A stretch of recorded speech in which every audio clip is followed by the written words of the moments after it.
Hey guys, so I'm here at the end of stage 3 with the Headbanger's head. So he'll appear here at the end of stage 3 if you did not manage to kill him at the end of stage 2.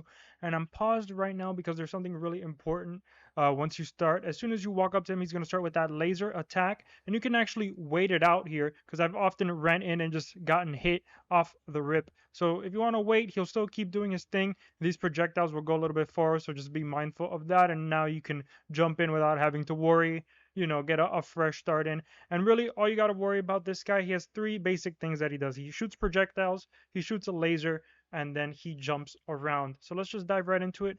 Not going to focus too much on my gifts or my weapons. Let's focus on the boss, right? Because let's face it, every time you go into a run, you're probably not going to get the same weapon over and over, or the same gifts, or the same trinkets. So let's focus on the boss, knowing his attacks, how to deal with them, and then if you can figure that out, then it doesn't really matter what gifts or weapons you got. So let's get into it. So here we go into the fight. He's going to do this leap attack where he jumps and chases after you. You see a single dodge is more than enough to get you out of harm's way. And after his attacks, he'll typically get staggered, a little bit dizzy, and that's a fantastic opportunity to attack. So right now he's dizzy. This is where you hit him once, twice, maybe three times with whatever you've got.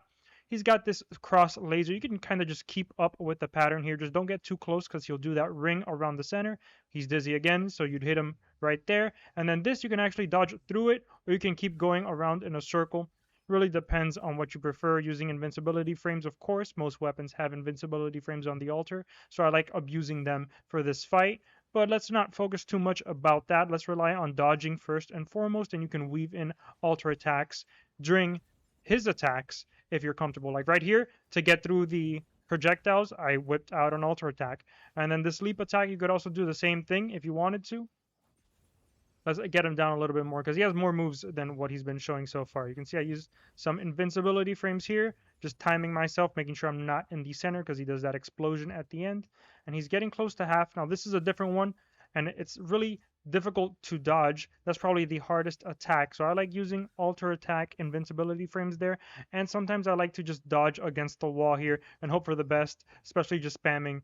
Because if you're close to the terrain and you're using Banger Pulsar, which is the this setting here, you can just kind of hold the space bar or whatever your dodge button is to kind of just abuse it here and just to like dash a ton.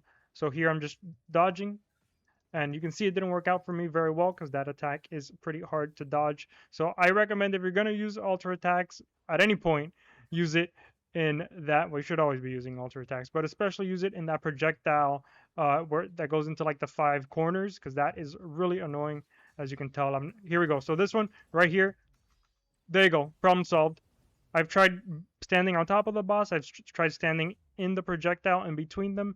Really, just that's where you use your boiling fish. That's where you use your magic fishes or whatever. Now in this attack here, he added some projectiles and an apple. So if you were really low on health for some reason, you wanted to play high risk, high reward.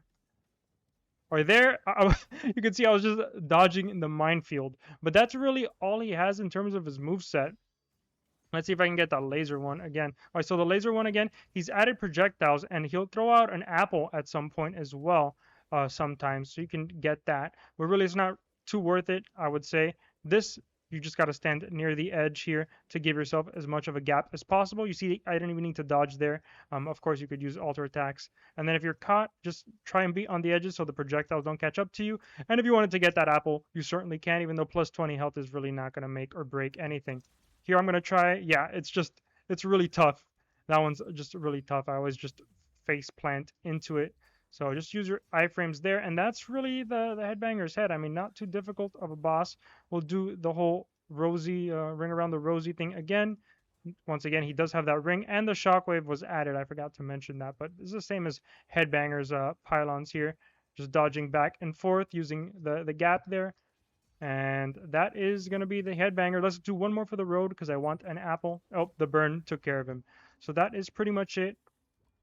Just being mindful. Really, the hardest attack is that really weird one where he throws the projectiles like in every corner. It's been a while and I still haven't found a good way to dodge that. So that's where I would hope you have some invincibility frames, like on guitars or like on fish knife or like fiery claws, or just dodging and weaving. It's kind of a bullet hell type thing. But that's really the Headbanger's head in a nutshell. Good luck.